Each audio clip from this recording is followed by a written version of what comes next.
মুর্শিদাবাদের ফারাক্কা সাঁকোপাড়া হল্ট স্টেশনে দীর্ঘদিন ধরেই স্থানীয় বাসিন্দাদের দাবি হাওড়া কাটিহার এক্সপ্রেস ট্রেনের স্টপেজ দিতে হবে।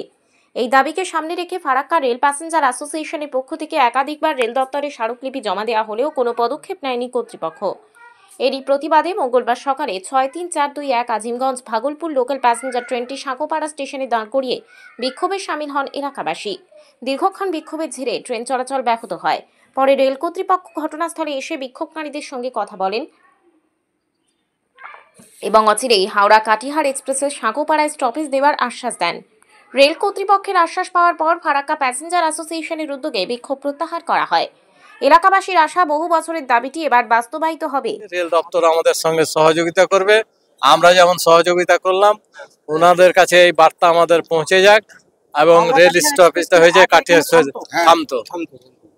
সেই ইতিহাস হচ্ছে যে রেল স্টপেজ এখানে বহুদিন থেকে আছে। ফারাক্কা ব্যারেজ চালু হয়েছে সেই সময় থেকে আছে, যখন থেকে ট্রেনটা চালু হয়েছে। আগে অন্য নাম ছিল, এক সময় এনজেপি নাম ছিল।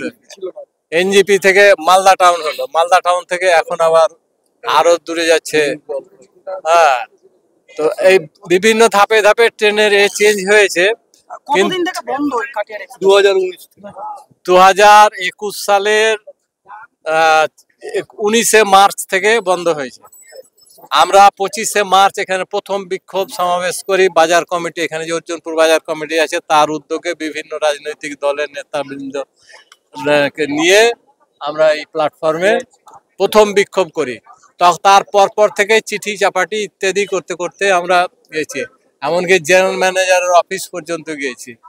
আপনার এতে পার্লামেন্টেও আমাদের যে এমপি সাহেব আছেন ঈসা খান, তিনি এই বক্তব্য আমাদের রেখেছেন। এতগুলো করার পরেও এই স্টপেজটা হয়নি। আন্দোলন তখন থেকেই চলছে, মাঝে মধ্যে আন্দোলন হচ্ছে, মাঝে মধ্যে থামছে, এই করে চলে আসছে।